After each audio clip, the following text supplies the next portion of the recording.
ഉദ്ധിതനായ ക്രിസ്തുവിലും ദൈവമാതാവായിട്ടും പരിശുദ്ധ കന്യകാമറിയത്തിലും അഭിവന്ദനായ കൊല്ലം രൂപത മെത്രാൻ പോൾ ആന്റണി മുല്ലശ്ശേരി പിതാവേ, FH സഭയുടെ മദർ ജനറലായ സിസ്റ്റർ റെനോറ, ബഹുമാനം നിറഞ്ഞ മോൺസിഞ്ഞൂർമാരെ, പ്രൊവിൻഷ്യൽസ്, വൈദികരെ, സിസ്റ്റേഴ്സ്, ഇന്ന് വ്രതവാഗ്ദാനത്തിലൂടെ തങ്ങളെ തന്നെ ഈശോയ്ക്ക് സമർപ്പിക്കുന്ന പ്രിയ സഹോദരിമാരെ, അവരുടെ മാതാപിതാക്കന്മാരെ, ബന്ധുജനങ്ങളെ, പ്രിയ ദൈവജനമേ, ഫ്രാൻസിസിനോട് ചേർന്ന് ഏവർക്കും പാക്സ് എത് ബോനോ, സമാധാനവും സർവനന്മകളും നേരുന്നു. അസീസിയിൽ വിശുദ്ധ ഫ്രാൻസിസിൽ എൻ്റെ പ്രിയ അനുജത്തിമാരായ ഈ സഹോദരിമാർക്ക് ഇന്നത്തെ ദിനത്തിൻ്റെ എല്ലാ നന്മകളും അനുഗ്രഹങ്ങളും ആശംസകളും നേരുകയാണ്. തൻ്റെ സന്യാസ ജീവിതത്തിൻ്റെ നിയമാവലി എഴുതി കൊടുത്തിട്ട് ഫ്രാൻസിസ് ഇപ്രകാരമാണ് തൻ്റെ സഹോദരങ്ങളോട് സംഗ്രഹിച്ചുകൊണ്ട് പറയുക: ഈ ജീവിതം നയിക്കുന്നത് വഴി നിങ്ങൾ കർത്താവിൻ്റെ മണവാട്ടിമാരാവുകയാണ്. ഈ സന്യാസ ജീവിതം നയിക്കുന്നത് വഴി നിങ്ങൾ ക്രിസ്തുവിൻ്റെ മണവാട്ടിമാരായി തീരുകയാണ്. നമുക്കറിയാം, യോഹന്നാൻ തൻ്റെ സുവിശേഷത്തിലും വെളിപാട് പുസ്തകത്തിലും ക്രിസ്തുവാണ് യഥാർത്ഥ മണവാളൻ എന്ന് നമുക്ക് വിശദീകരിച്ച് തരുന്നുണ്ട്. അങ്ങനെയെങ്കിൽ വ്രതവാഗ്ദാനം എന്നത് ഒരുവൻ ക്രിസ്തുവാകുന്ന അവളുടെ ആത്മാവിൻ്റെ മണവാളനോട് നടത്തുന്ന വിവാഹ വാഗ്ദാനമാണ്. എന്താണ് വിവാഹത്തിൻ്റെ ലക്ഷ്യമെന്ന് ചോദിച്ചാൽ, കത്തോലിക്ക സഭയുടെ മതബോധന ഗ്രന്ഥം നമ്മളെ പഠിപ്പിക്കുക സ്നേഹത്തിൻ്റെ പൂർണ്ണതയ്ക്കുള്ളൊരു കൂദാശയാണ് വിവാഹം. സന്യാസവും മറ്റൊന്നു തന്നെയല്ല, അതും സ്നേഹത്തിൻ്റെ പൂർണ്ണതയ്ക്ക് വേണ്ടി. നമ്മൾ സുവിശേഷത്തിൽ വായിച്ചു കേട്ടത് ഈശോ പറയുകയാണ്, നിങ്ങൾ സ്നേഹിക്കുവൻ. ഒരൊറ്റ കൽപ്പനയേ ഉള്ളൂ, സ്നേഹിക്കുവൻ. അപ്പോൾ സന്യാസം എന്നത് സ്നേഹത്തിൻ്റെ പൂർണ്ണതയ്ക്ക് വേണ്ടി ക്രിസ്തുവെന്ന മണവാളന് നിങ്ങളെ തന്നെ പൂർണ്ണമായും സമർപ്പിക്കുന്ന ഒരിടമാണ്. തൻ്റെ സന്യാസത്തെ ഫ്രാൻസിസും ഇപ്രകാരം സ്നേഹത്തിന്റെ പൂർണ്ണതയായിട്ട് തന്നെയാണ് കണ്ടത്. നിയമാവർത്തന പുസ്തകം 6-ാം അധ്യായം 4-5 വാക്യത്തില് മോശയിലൂടെ കർത്താവ് പറയുന്നുണ്ടല്ലോ, പൂർണ്ണ ഹൃദയത്തോടെ, പൂർണ്ണ മനസ്സോടെ, സർവശക്തിയോടെ നീ എന്നെ സ്നേഹിക്കണം. ഈ സ്നേഹം തൻ്റെ ജീവിതത്തിൽ പ്രാവർത്തികമാക്കുവാനായിട്ടുള്ള വിളിയാണ് തൻ്റെ സന്യാസം എന്ന് മനസ്സിലാക്കിയിട്ട് നമ്മുടെ പിതാവായ ഫ്രാൻസിസ് പ്രകാരം പറഞ്ഞു, my God and my all, എൻ്റെ കർത്താവേ, എൻ്റെ സർവസ്വമേ. പ്രിയ സഹോദരിമാർ, ഇന്ന് ദൈവം ക്രിസ്തുവാകുന്ന മണവാളൻ നിങ്ങളുടെ സർവസ്വവുമാണ് എന്ന് നമ്മുടെ പിതാവായ ഫ്രാൻസിസിനോട് ചേർന്ന് നിങ്ങൾ ഈ സഭാസമക്ഷം ഏറ്റു പറയുകയാണ്.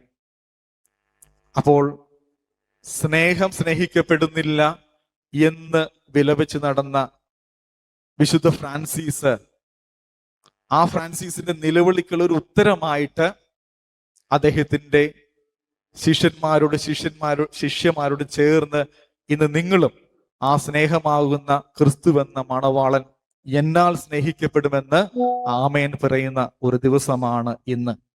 അങ്ങനെ ക്രിസ്തുവെന്ന മണവാളന്റെ പൂർണ്ണമായും സ്നേഹിക്കുവാൻ നിങ്ങളെ തന്നെ മണവാട്ടിമാരാക്കി നൽകുന്ന ഈ സുന്ദര ദിവസത്തിന്റെ നിങ്ങളുടെ വിവാഹത്തിന്റെ, ആത്മീയ വിവാഹത്തിന്റെ എല്ലാ അനുഗ്രഹങ്ങളും നിങ്ങൾക്ക് നേരുകയാണ്. ഈ ദിനത്തില് നിങ്ങൾക്ക് മുൻപിൽ നിൽക്കുന്ന ഏറ്റവും നല്ല മാതൃക പരിശുദ്ധ കന്യക മറിയത്തിൻ്റെതാണ്. ഇപ്പോൾ നിങ്ങളുടെ പേരുകൾ വിളിച്ചു, അർത്ഥികളുടെ പേര് വിളിച്ചപ്പോൾ നിങ്ങൾ പറഞ്ഞത്, ഇതാ ഞാൻ, കർത്താവെ നീ എന്നെ വിളിച്ചു എന്നതാണ്. പരിശുദ്ധ മറിയത്തിന്റെ ജീവിതം ഈ ഒരു മറുപടിക്ക് വേണ്ടി നമ്മളെ ഒരുക്കുന്നുണ്ട്. സങ്കീർത്തനത്തിൽ അത് തന്നെയാണ് പറഞ്ഞത്, അതുപോലെ തന്നെ സാമൂലും പ്രകാരം പറഞ്ഞെങ്കിലും നമ്മൾ ഈ ഒരു വ്രതവാഗ്ദാന നിമിഷത്തിൽ കടമെടുത്തിരിക്കുന്നത് പരിശുദ്ധ കന്യക മറിയത്തിൽ നിന്നാണ്. ദൈവഹിതത്തോട് പരിശുദ്ധ മറിയം ഈ ആമേൻ പറയുന്ന ഒരു സംഭവം വിശുദ്ധ നാട്ടില് അതിൻ്റെ ഒരു മനോഹരമായൊരു പാരമ്പര്യം ഇപ്രകാരമാണ്. നസറത്ത് എന്ന പട്ടണം അതിങ്ങനെ ഒരു മലയിലാണ്, മലയുടെ ചരിവിലാണ്. ഈ മല ഇങ്ങനെ കിഴക്കോട്ട് ഇങ്ങനെ ഉയർന്നു പോകുമ്പോൾ അതിൻ്റെ കിഴക്കേ ഭാഗത്തുള്ളൊരു ഉറവയിൽ നിന്നാണ് അവിടെയുള്ള സ്ത്രീജനങ്ങളൊക്കെയും വെള്ളം കോരിക്കൊണ്ടുവന്ന് വീട്ടിൽ കൊണ്ടുവരിക. അങ്ങനെ ഒരു ദിവസം പരിശുദ്ധ മറിയം തനിയെ ഒരു മൺകുടവുമായിട്ട് ജലം ശേഖരിക്കാൻ പോവുകയാണ്. അവൾ ആ നീരുറവയുടെ അടുത്ത് ചെല്ലുമ്പോൾ പെടുന്തനെ ഒരു വ്യക്തി അവളുടെ മുമ്പിൽ പ്രത്യക്ഷപ്പെടുകയാണ്. ഗബ്രിയേൽ ദൂതനായിരുന്നു. എന്നിട്ട് അവൻ പറഞ്ഞു, ആവേ മരിയ, മറിയമേ സ്വസ്തി.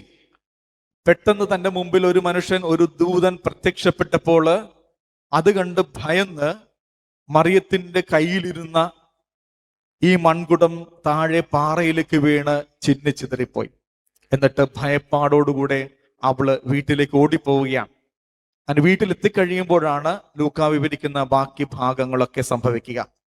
അങ്ങനെ ദൈവത്തിന്റെ പദ്ധതിയൊക്കെ ഇങ്ങനെ വിവരിച്ചതിന് ശേഷം ഒടുവിൽ ഗബ്രിയേൽ ദൂതൻ മറിയത്തോട് ചോദിക്കുകയാണ്, മറിയമേ എവിടെ നിന്റെ കുടം? മറിയമേ എവിടെ നിന്റെ കുടം?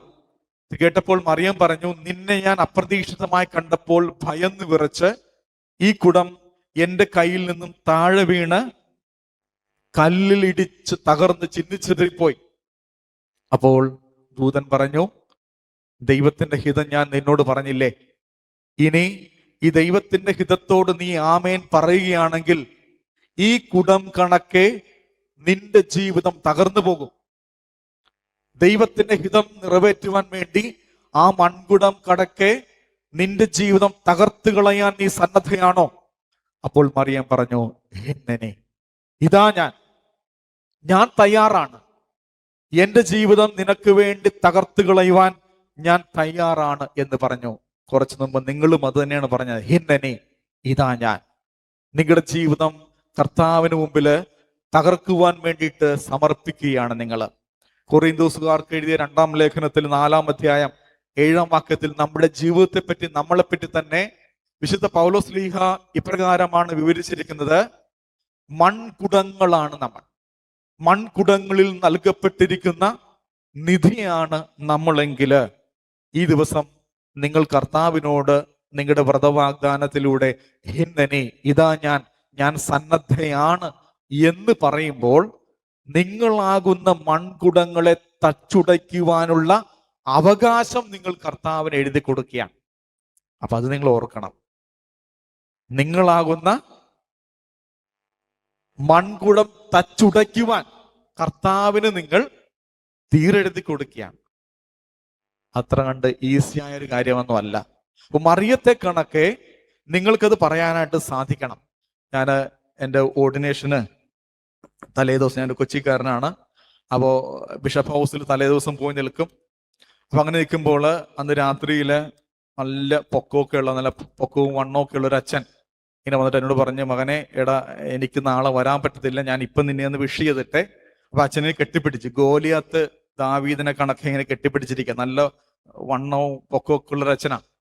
എന്നിട്ട് അച്ഛൻ ഇങ്ങനെ എൻ്റെ മുഖത്തോട് ശിരസ് കുനിച്ചിട്ട് ശാന്തമായി എന്നാൽ ഗാംഭീര്യമുള്ള സ്വരത്തില് അദ്ദേഹം എന്നോട് പറഞ്ഞൊരു കാര്യം ഇതാണ്, പോയി ചാകട.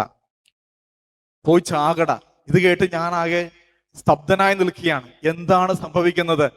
എന്നെ വിഷ് ചെയ്യാനാണെന്ന് പറഞ്ഞു വന്നിട്ട് ഈ അച്ഛൻ പറയാണ്, പോയി ചാകട. ഞാനിങ്ങനെ അത്ഭുതത്തോടെയും അങ്കലാപ്പോടെയും ഇങ്ങനെ ദാവീദ് ഗോലിയാത്തിനെ നോക്കണ പോലെ നിന്നപ്പോൾ പതിയെ എൻ്റെ പരിഭവം കണ്ടിട്ട് അച്ഛൻ പറഞ്ഞു, അതാണ് മോനെ നമ്മുടെ ജീവിതം.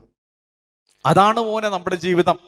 ഇന്ന് നിങ്ങൾ സ്നേഹത്തിന്റെ ചാവേറുകളാവുകയാണ്. അപ്പോൾ മറിയം പറഞ്ഞതുപോലെ ഹിന്നനി എന്ന് പറയുമ്പോൾ നിങ്ങളാകുന്ന മൺകുടങ്ങൾ ഈ അൾത്താരയാകുന്ന ബലിപീഠമാകുന്ന പാറക്കല്ലിൽ എറിഞ്ഞുടയ്ക്കുകയാണ്.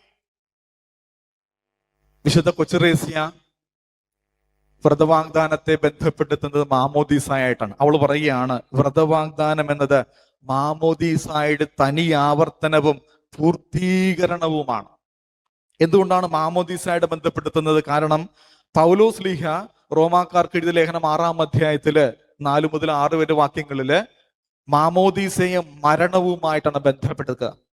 ക്രിസ്തുവുമായിട്ട് ഒരുവൻ മരിക്കുകയാണ് മാമോദീസായിൽ, വീണ്ടും ഉയർക്കുകയുമാണ് മാമോദീസായിൽ സംഭവിക്കുന്നതെന്ന് പൗലോസ് ലീഹ പറയുമ്പോൾ, പ്രിയ സഹോദരിമാരെ, ഇന്ന് നിങ്ങളുടെ വിവാഹ ദിവസം മാത്രമല്ല, മരണ ദിവസം കൂടിയാണ്.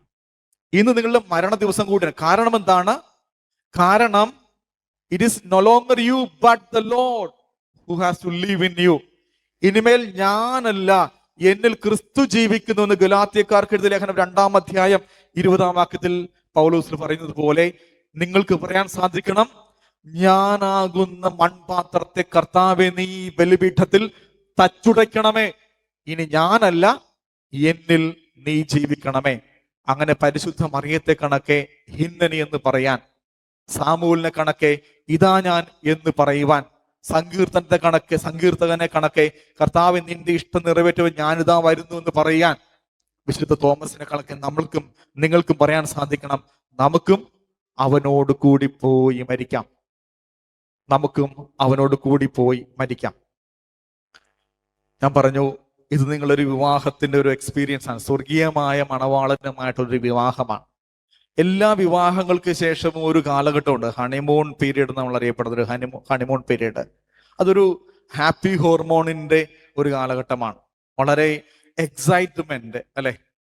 നമ്മൾ ഈ ഒരു വ്രതവാഗ്ദാനത്തിന് ശേഷം നിങ്ങൾക്ക് ഉണ്ടാകുന്ന ഒരു സംഭവം എക്സൈറ്റ്മെന്റ് ആണ്. ഞാൻ ഓർക്കുന്നു, 23 വർഷങ്ങൾക്ക് മുമ്പ് ഞാൻ ഇതുപോലെ പ്രഥമ വാഗ്ദാനത്തിന് ശേഷം, ഞങ്ങളുടെ ഒരു കസ്റ്റം അനുസരിച്ചിട്ട് പ്രഥമ വാഗ്ദാനത്തിന് ശേഷം നേരെ ഹോളിഡേയ്സിന് വിടുകയാണ് ചെയ്യുക. അപ്പൊ അങ്ങനെ ഞാൻ വീട്ടിൽ ചെന്നിട്ട്, എൻ്റെ വീട് ഒരു ഐലൻഡിലാണ്, കായൽ തീരത്താണ്. ഈ എക്സൈറ്റ്മെന്റ് കാരണം, ഈ ഹൈപ്പർ ആയിട്ടുള്ള ഒരു ഫീലിംഗ് കാരണം ഉറങ്ങാൻ പറ്റിയില്ല എനിക്ക്. ഇപ്പൊ രാത്രിയിൽ ഞാൻ തനിയെ കിടന്നിട്ട് എനിക്ക് ഉറക്കം വരുന്നില്ല. ഞാൻ പതിയെ എഴുന്നേറ്റു. വീടിന്റെ ഫ്രണ്ടിൽ കായലാണ്, കായൽ തീരമാണ്, പള്ളി തൊട്ടടുത്തുണ്ട്. എൻ്റെ പള്ളി സിമിത്തേരി, എൻ്റെ വീട്, ഇതിൻ്റെയൊക്കെ ഇങ്ങനെ ഈ കായൽ തീരത്തുകൂടി ഞാൻ അങ്ങോട്ടും ഇങ്ങോട്ടും നടന്നു. വെളുപ്പാറായപ്പോഴെപ്പോഴോ മാത്രമാണ് നടന്ന് ക്ഷീണിച്ച് മടങ്ങി വന്ന് കിടക്കാനായിട്ട് എനിക്ക് സാധിച്ചത്. അപ്പോൾ ഇതൊരു എക്സൈറ്റ്മെന്റിന്റെ ഒരു കാലഘട്ടമുണ്ട്. പക്ഷെ നമ്മൾ മനസ്സിലാക്കണം, സന്യാസത്തിന്റെ വിജയത്തിന്റെ സൂത്രവാക്യം എന്താണെന്ന് വെച്ചാൽ, ഈ ഹാപ്പി ഹോർമോൺ, ഈ സ്പിരിച്വൽ ഡോപ്പമിൻ എന്നത് ഒരിക്കലും വറ്റാതെ നിങ്ങൾ സൂക്ഷിക്കുമ്പോഴാണ്, ഒരിക്കലും ഈ സ്നേഹത്തിന്റെ വീര്യം കുറയാതെ സൂക്ഷിക്കുമ്പോഴാണ്. നിങ്ങളാകുന്ന കൽഭരണികളില് ഇന്ന് നിങ്ങളുടെ വിവാഹമാണെങ്കിൽ, കാനായിലെ കല്യാണത്തിൽ കർത്താവ് നൽകിയ സ്നേഹത്തിന്റെ വീഞ്ഞ് ജീവിതത്തിന്റെ അവസാനം വരെ നുരഞ്ഞുകൊണ്ടിരിക്കണം. അതാണ് സന്യാസ ജീവിതത്തിന്റെ പൂർണ്ണതയും വിജയ ലക്ഷ്യത്തിന്റെ ആ ഒരു ഫോർമുലയും എന്ന് പറയുക. അപ്പോൾ നിങ്ങൾ ഓർക്കേണ്ട കാര്യമുണ്ട്, ഒരിക്കൽ പോലും ഈശോനെ കൊണ്ട് ഈ ഒരു ചോദ്യം ചോദിപ്പിക്കരുത്. ഏത് ചോദ്യമാണ്? വെളിപാട് പുസ്തകത്തില് കർത്താവ് 2:4 പറയുന്ന പോലെ, എവിടെ നിന്റെ പഴയ സ്നേഹം? ഈ ചോദ്യം ഒരിക്കലും കർത്താവ് നിങ്ങളോട് ചോദിക്കാൻ ഇട നൽകാത്ത വിധത്തില് ഈ സ്നേഹം ഇങ്ങനെ നിങ്ങളിൽ ഇങ്ങനെ നൊരഞ്ഞുകൊണ്ടിരിക്കണം. അപ്പോൾ യഥാർത്ഥത്തിൽ നിങ്ങൾ നിങ്ങളുടെ ആ ഒരു സ്നേഹത്തിന്റെ ഈ ഒരു ജീവിതം നിങ്ങൾ നയിക്കും. അപ്രകാരം സ്നേഹത്തിന്റെ അക്ഷയ പാത്രമായിട്ട് നിങ്ങൾ തീരട്ടെ എന്ന് പ്രാർത്ഥിക്കുകയും ആശംസിക്കുകയും ചെയ്യാം. ദൈവസ്നേഹത്തെ പ്രതിയുള്ള ദാരിദ്ര്യവും ബ്രഹ്മചര്യവും അനുസരണയും നിങ്ങളുടെ സമ്പൂർണ്ണ സ്നേഹത്തിന്റെ അടയാളമായിരിക്കണം. അപ്പോൾ ഈശോ പറഞ്ഞ ഒറ്റ കൽപ്പനയുള്ളൂ, സ്നേഹം. ഈ സ്നേഹത്തിന്റെ അടയാളങ്ങളായിട്ട് മാറണം നിങ്ങളുടെ ഈ വ്രത വാഗ്ദാനം എന്നത്. ഈ സ്നേഹപ്രകടനം എന്ന് പറയുമ്പോൾ സത്യം പറഞ്ഞാല് അതൊരു ബലഹീനർക്കുള്ള കാര്യമല്ല, ധൈര്യമുള്ളവർക്കുള്ള കാര്യമാണ് ഈ സ്നേഹപ്രകടനം. കാരണം ഞാൻ ഈ ഒരു വ്രതവാഗ്ദാനത്തെ മനസ്സിലാക്കുന്ന ഇപ്രകാരമാണ്: അനുസരണ എന്നത് പാരച്യൂട്ട് ഇല്ലാതെയുള്ള ഒരു സ്കൈ ജമ്പിങ് ആണ്. പാരച്യൂട്ടില്ല, അപകടം എപ്പോഴും സംഭവിക്കാം. പ്ലെയിനിൽ പോയിട്ട് നമ്മൾ ചാടുക. അപ്പോൾ പാരച്യൂട്ട് ഇല്ലാതെയുള്ള ഒരു സ്കൈ ഡൈവിംഗ് ആണ് അനുസരണ എന്ന് പറയുന്നത്. ദാരിദ്ര്യം എന്നത് ലൈഫ് ജാക്കറ്റ് ഇല്ലാതെ ഉള്ള ഒരു സ്ക്യൂബ ഡൈവിംഗ് ആണ്. കടലിലേക്ക് നമ്മൾ എടുത്തു ചാടുകയാണ്. ഒരുപക്ഷെ നമ്മൾക്ക് രക്ഷയ്ക്ക് വേണ്ടിയിട്ടുള്ള ആ ഒരു യാതൊരു മുൻകരുതലും, ലൈഫ് ജാക്കറ്റ് ഒന്നും ഇല്ലാതെയുള്ള ഒരു എടുത്തുചാട്ടമാണ് ദാരിദ്ര്യം എന്ന് പറയുക. ബ്രഹ്മചാര്യം എന്നത് വെള്ളം ഉൾക്കൊള്ളുന്ന തോൽക്കുടമില്ലാതെ നിങ്ങൾ നടത്തുന്ന ഒരു മരുഭൂമി ട്രക്കിംഗ് ആണ്. മരുഭൂമി ട്രക്കിങ്ങില് ഒരു പച്ച പച്ചപ്പ് ഒരുപക്ഷെ നിങ്ങൾ കണ്ടുമുട്ടിയില്ലെങ്കിലും ഈ ബ്രഹ്മചാര്യം എന്നതിലൂടെ കടന്നു പോകാൻ നിങ്ങൾക്ക് സാധിക്കണം. അതോടെ ഞാൻ പറഞ്ഞത്, ഇത് വളരെ ശക്തിയുള്ളവർക്ക് മാത്രം ചെയ്യാൻ സാധിക്കുന്ന ഒരു കാര്യമാണ്, ബലഹീനർക്ക് ചെയ്യാവുന്ന ഒരു കാര്യമല്ല. അപ്പൊ അതുകൊണ്ട് ഇപ്രകാരം ഈ ഒരു ശക്തി നിങ്ങൾക്കുണ്ടാകുവാൻ, ഈ വ്രതങ്ങൾ നിങ്ങൾക്ക് ജീവിക്കുവാൻ, നിങ്ങൾക്ക് പാരച്യൂട്ട് ഉണ്ടാകേണ്ട, നിങ്ങൾക്ക് ലൈഫ് ജാക്കറ്റ് ഉണ്ടാകേണ്ട, നിങ്ങൾക്ക് തോൽക്കൂടങ്ങൾ ഉണ്ടാകേണ്ട. പക്ഷേ ക്രിസ്തു നിങ്ങളുടെ ചിറകുകളായിരിക്കണം, ക്രിസ്തു നിങ്ങളുടെ ശ്വാസമായിരിക്കണം, ക്രിസ്തു നിങ്ങളുടെ തെളിനീരായിരിക്കണം. അപ്പോൾ മാത്രമേ ഈ ഒരു സന്യാസത്തിന്റെ ഈ വ്രതങ്ങള് ജീവിക്കാനായിട്ട് നിങ്ങൾക്ക് സാധിക്കുകയുള്ളൂ. അതിന് നിങ്ങൾക്കൊരു മാതൃകയായിട്ട് ഞാൻ നൽകുക വിശുദ്ധയായ മഗ്ദലേന മറിയത്തെയാണ്. നമ്മൾ പെസഹ കാലത്തിലാണ്. അപ്പോൾ മഗ്ദലേന മറിയത്തിന്റെ ഭാഗമൊക്കെ നമ്മളത് വായിച്ചു കേട്ടതാണ്. മഗ്ദലേന മറിയത്തെ കണക്കെ ധൈര്യമുള്ള ഒരാൾക്ക് യഥാർത്ഥ സന്യാസിനിയായി ജീവിക്കാൻ സാധിക്കുകയുള്ളൂ. നമ്മൾ ഇപ്രകാരമാണ് കാണുക. ഈ ശുദ്ധാനം ചെയ്ത ആ പ്രഭാതത്തില് യോഹന്നാൻ എഴുതി വച്ചിരിക്കുന്നു, ഇരുട്ട് തന്നെയായിരുന്നു, രാത്രി തന്നെയാണ്. വെളുപ്പിനെ മറിയം പോവുകയാണ്. എവിടെയാണ് പോകുന്നത്? ആരും പോകാൻ ഭയപ്പെടുന്ന ശിമിത്തേരിയിൽ, ശവപ്പറമ്പിൽ. എങ്ങനെയാണ് പോകുന്നത്? തനിയെയാണ്. അപ്പോൾ തനിയെ ശവപ്പറമ്പിൽ ഇരുട്ടായിരിക്കുമ്പോൾ തന്നെ പോകുന്ന മറിയത്തിന്റെ ധൈര്യം സമ്മതിക്കണം. അവൾ നോക്കുമ്പോൾ ഒരു പുരുഷൻ അവിടെ നിൽക്കുന്നുണ്ട്. അത് ഈശോയാണെന്ന് അവൾ തിരിച്ചറിഞ്ഞില്ല. തോട്ടക്കാരനാണെന്ന് തെറ്റിദ്ധരിച്ചിട്ട് അവൾ പറഞ്ഞു, പ്രഭു, എവിടെയാണ് നീ ഇവിടെ അവനെ വെച്ചിരിക്കുന്നത്? പറയുകയാണ്, ഞാൻ എടുത്തു കൊണ്ടുപോയിക്കൊള്ളാം. ഒന്ന് ഓർക്കണേ, നിങ്ങൾ ആരെങ്കിലും കണ്ടിട്ടുണ്ടോ ഒരു ശവമടക്കം ആരെങ്കിലും ഒറ്റക്ക് നടത്തുന്നത്? ഇല്ല. ഒരു മരിച്ച വ്യക്തിനെ നമ്മൾ അടക്കുവാനായിട്ട് 4-5 പേരൊക്കെ ചേർന്നിട്ടാണ് വെക്കുക. അപ്പൊ ഇവിടെ ക്രിസ്തുവിന്റെ മൃതശരീരം കല്ലറയിലുണ്ട്. അത് ഈ തോട്ടക്കാരൻ എടുത്തു മാറ്റിയിരിക്കുകയെന്നാണ് മറിയം തെറ്റിദ്ധരിച്ചിരിക്കുന്നത്. അപ്പോൾ ഈ മഗ്ദലേന മറിയം, ആ വാക്കിന് 2 തരം അർത്ഥമുണ്ട്. ഒന്ന്, മഗ്ദല എന്ന നാട്ടിൽ നിന്നുള്ള മറിയം, അല്ലെങ്കിൽ മഗ്ദലേന എന്ന വാക്കിന് മറ്റൊരർത്ഥം ടോളൻ, അങ്ങനെയുള്ള വളരെ പൊക്കമുള്ള ലീനായിട്ടുള്ള ഒരു വ്യക്തി. അപ്പൊ ആ ഒരു അർത്ഥത്തിൽ എടുക്കുകയാണെങ്കിൽ വളരെ ശോഷിച്ച ശരീരപ്രകൃതിക്കാരിയായ മഗ്ദലേന പറയുകയാണ്, നല്ലൊരു ശക്തിയുള്ള ഒരു മനുഷ്യനായിട്ടാണ് ക്രിസ്തുവിനെ നമ്മൾ പലപ്പോഴും പാരമ്പര്യത്തിൽ കാണുക. അപ്പോൾ ഈ ക്രിസ്തുവിന്റെ മൃതശരീരത്തെ ഞാൻ ഒറ്റക്കെടുത്തു കൊണ്ടുപോയിക്കൊള്ളാം. മറിയത്തിന്റെ ധൈര്യം നോക്കണം. മറിയത്തിന്റെ ധൈര്യം എന്തായിരുന്നു? ആരും കടന്നു വരാൻ ഭയപ്പെടുന്ന ശവപ്പറമ്പിൽ ഇരുട്ടായിരിക്കെ തനിയെ കടന്നു വന്നിട്ട് അവളുടെ സ്നേഹത്തിന്റെ പൂർണ്ണത ശക്തി നോക്കണം. ഈ ക്രിസ്തുവിന്റെ മൃതശരീരത്തെ ഞാൻ ഒറ്റക്കെടുത്തു കൊണ്ടുപോയിക്കൊള്ളാം എന്ന് പറയുന്ന സ്നേഹത്തിന്റെ ആഴം അവളിലുണ്ടായിരുന്നു. ഈ ധൈര്യവും ഈ സ്നേഹത്തിന്റെ ആഴവും നിങ്ങളിൽ ഉണ്ടെങ്കിൽ മാത്രമേ ഇന്ന് നിങ്ങൾ ആരംഭിക്കുന്ന ഈ സന്യാസ ജീവിതത്തിന് അതിന്റെ പൂർണ്ണതയിലേക്ക് നിങ്ങൾക്ക് പ്രവേശിക്കാനായിട്ട് സാധിക്കുകയുള്ളൂ. അപ്പോൾ നിങ്ങൾ അനുസരണ എന്ന ആകാശച്ചാട്ടത്തിൽ ഭയം, അപകടം ഉണ്ടാകാതിരിക്കാൻ വേണ്ടിയിട്ട് നിങ്ങൾക്ക് വിശ്വാസം എന്ന പാരച്യൂട്ട് ഉണ്ടാകണം. ദാരിദ്ര്യം എന്ന സ്കൂബ ഡൈവിങ്ങിൽ ശ്വാസം കിട്ടുവാൻ വേണ്ടിയിട്ട് ശരണമെന്ന ഓക്സിജൻ സിലിണ്ടർ നിങ്ങൾക്കുണ്ടാകണം. ബ്രഹ്മചര്യം എന്ന മരുഭൂമി യാത്രയിൽ നഷ്ടപ്പെട്ടു പോകാതിരിക്കാൻ സ്നേഹമെന്ന ഭൂപടം നിങ്ങൾക്കുണ്ടായിരിക്കണം. നമ്മുടെ സഭാവസ്ത്രമായിട്ട് നമ്മൾ സന്യാസ വസ്ത്രങ്ങൾ ധരിക്കുമ്പോൾ നമ്മുടെ വിവാഹത്തിന്റെ അടയാളമായിട്ട് തന്നെയാണല്ലോ. അപ്പോൾ ഒപ്പം ദൈവത്തിന് നമ്മളുടെ മേൽ, നിങ്ങളുടെ മേലുള്ള നിങ്ങളുടെ അവകാശം, അതിന്റെ മുദ്ര കൂടിയാണ് നമ്മൾ ധരിക്കുന്ന സന്യാസ വസ്ത്രം. ഗലാത്യക്കാർക്ക് എഴുതിയ ലേഖനം 3-ാം അധ്യായം 27 പൗലോസ്ലീഹ പറയുകയാണ്, മാമോദീസായിൽ നമ്മൾ ക്രിസ്തുവിനെ വസ്ത്രമായി അണിഞ്ഞിരിക്കുന്നു. അതിന്റെ പൂർത്തീകരണമാണ് വ്രതവാഗ്ദാനം എന്ന് നമ്മൾ മനസ്സിലാക്കി. ആ ഒരു സംഭവം നമ്മൾ ഏലീഷായുടെ ജീവിതത്തിൽ നമ്മൾ കാണുന്ന പ്രകാരമാണ്. രാജാക്കന്മാരുടെ ആദ്യ പുസ്തകം 19-ാം അധ്യായം 19-ാം വാക്യത്തില് ഏലിയ പ്രവാചകൻ ഇങ്ങനെ ഉഴുതുകൊണ്ടിരുന്ന ഏലീഷയുടെ പക്കലേക്ക് തന്റെ കോട്ടൂരിയിട്ട്, വസ്ത്രം ഊരിയിട്ട് അവന്റെ മേലേക്ക് ഇടിക്കുക. ഇത് തന്നെയാണ് നമ്മുടെ സഭാവസ്ത്ര സ്വീകരണം എന്ന് പറയുക. കർത്താവ് തന്റെ മേലങ്കി ഊരിയിട്ട് നമ്മുടെ മേലേക്ക് ഇടുകയാണ്. പിന്നീട് വചനം പറയുന്ന പ്രകാരമാണ്, അതവന്റെ വൊക്കേഷനായിട്ട്, ദൈവവിളിയായിട്ട് മനസ്സിലാക്കിക്കൊണ്ട് അവൻ തന്റെ കാളയെ കൊന്ന് കലപ്പ കത്തിച്ച് ഇറച്ചി വേവിച്ച് ജനത്തിന് കൊടുത്തു. എന്താണ് അതിന്റെ അർത്ഥം? നമ്മളെപ്പോഴും പാടുന്നൊരു പാട്ടുണ്ടല്ലോ, നോട്ട് ടേണിംഗ് ബാക്ക്. മടങ്ങി വരവില്ല. ഇനി ഈ ദൗത്യം വേണ്ട എന്ന് വെച്ച് മടങ്ങി വന്ന് ഒരു കർഷകനായി ജീവിക്കാനുള്ള സാധ്യതകളെല്ലാം അവസാനിപ്പിച്ചിട്ടാണ് അവൻ കർത്താവിന്റെ വഴിയെ പോവുക എന്നത് നമ്മൾ മനസ്സിലാക്കുക. ഇതാണ് ഈശോയും പറഞ്ഞു വെക്കുക. ലൂക്കായുടെ സുവിശേഷം 9-ാം അധ്യായം 62-ാം വാക്യത്തില്, കലപ്പയിൽ കൈവച്ചിട്ട് തിരിഞ്ഞു നോക്കുന്നവൻ എനിക്ക് യോഗ്യനല്ല. തിരിഞ്ഞു നോക്കാനാവാത്തവണ്ണം മുന്നേക്ക് പോകാനായിട്ട് നിങ്ങൾക്ക് സാധിക്കണം. ഇതൊരു വാണിംഗ് കൂടിയാണ്, മുന്നറിയിപ്പ് കൂടിയാണ്. കാരണം എന്താണ് ഈ മുന്നറിയിപ്പ് എന്ന് വെച്ചാല്, സ്നേഹം നഷ്ടപ്പെട്ടു പോകാതിരിക്കട്ടെ. അപ്പോൾ സന്യാസത്തിന്റെ ഏറ്റവും വലിയ അപകടം എന്താന്ന് വെച്ചാല് സ്നേഹം നഷ്ടപ്പെട്ടു പോകലാണ്. സ്നേഹം നഷ്ടപ്പെട്ടു പോകല.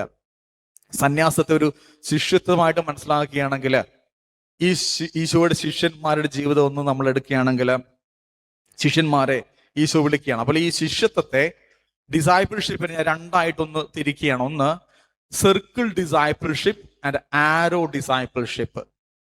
പറഞ്ഞ മനസ്സിലായോ? സർക്കിൾ അല്ലെ, 0, സർക്കിൾ ആൻഡ് ആരോ മനസ്സിലായോ? ഒരു ബിന്ദുവിൽ നിന്നും മറ്റൊരു ബിന്ദുവിലേക്കുള്ള യാത്രയാണ്. അപ്പോൾ circle discipleship and arrow discipleship. ഇത് സർക്കിൾ ഡിസൈപ്പിൾഷിപ്പ് എന്ന് വെച്ചാൽ ഫെയിൽഡ് ഡിസൈപ്പിൾഷിപ്പ് ആണ്. തെറ്റായ, മുറിഞ്ഞു പോയ ഡിസൈപ്പിൾഷിപ്പിനെയാണ് സർക്കിൾ ഡിസൈപ്പിൾഷിപ്പ് എന്ന് പറയാ. എന്ന് വെച്ചാൽ നമ്മൾ എങ്ങനെയാണ് ഒരു സർക്കിൾ ഉണ്ടാക്കുന്നത്? ഒരു പോയിന്റിൽ നിന്ന് തുടങ്ങിയിട്ട് അതേ പോയിന്റിൽ അവസാനിക്കുമ്പോഴാണ് സർക്കിൾ ആകുക, അല്ലെ? ഒരു ബിന്ദുവിൽ നിന്ന് തുടങ്ങി അതേ ബിന്ദുവിൽ അവസാനിക്കുന്നതിനെയാണ് സർക്കിൾ എന്ന് പറയുക. ലൂക്കായുടെ സുവിശേഷത്തില് 5-ാം അധ്യായത്തിൽ 10 മുതലുള്ള വാക്യങ്ങൾ നമ്മൾ കാണുകയാണ്. ഈശോ പത്രോസിനെയും കൂട്ടുകാരെയും കണ്ടു. ലൂക്ക പറയുന്നു, അവർ മീൻപിടുത്തക്കാരായിരുന്നു. എന്നിട്ട് ഈശോ അവരോട് എന്ത് പറഞ്ഞു?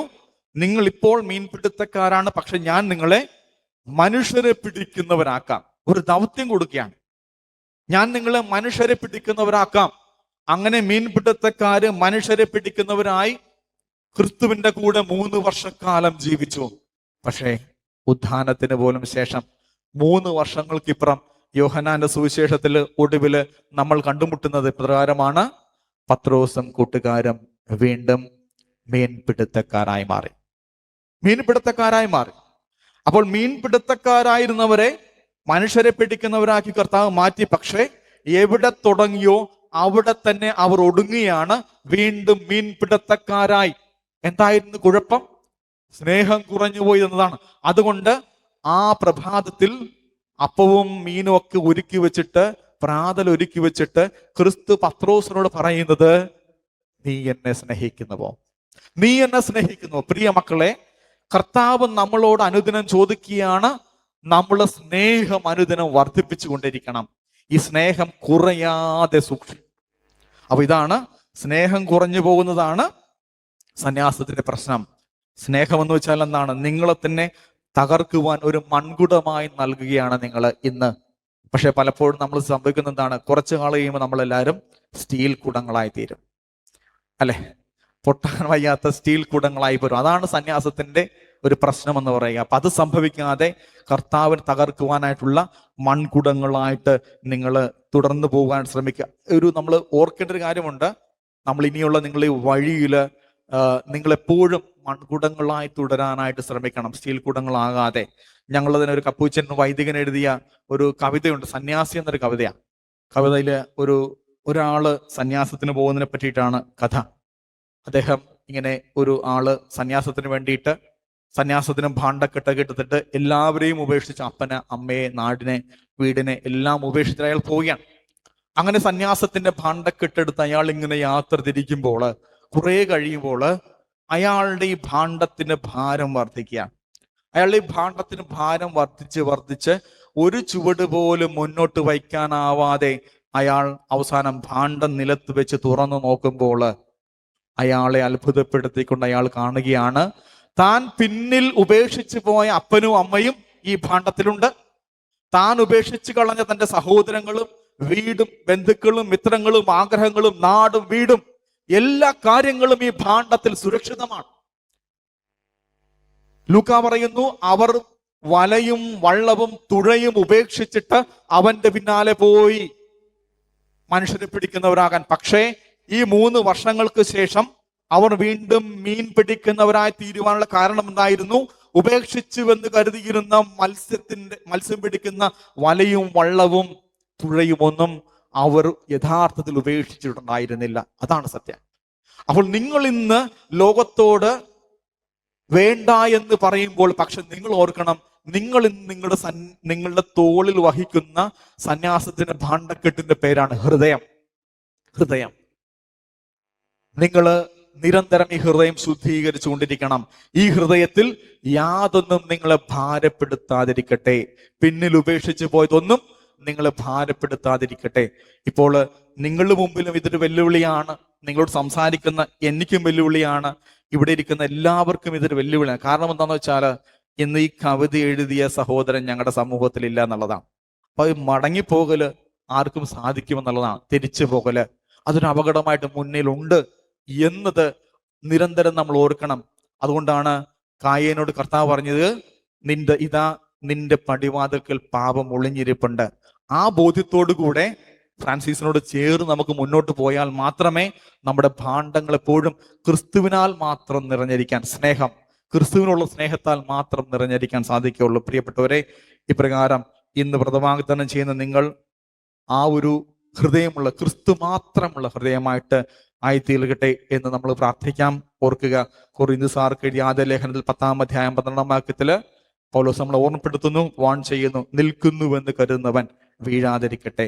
ഈ വീണു പോകാതിരിക്കാനായിട്ട്, ഈ മക്കൾ വീണു പോകാതിരിക്കാൻ ഇവരുടെ പ്രിയ മാതാപിതാക്കന്മാരെ, സുഹൃത്തുക്കളെ, സഹോദരങ്ങളെ, നിങ്ങൾ ഇവരുടെ യാത്രയ്ക്ക് വിഘാതമായി നങ്കൂരങ്ങളായി തീരാതിരിക്കുക.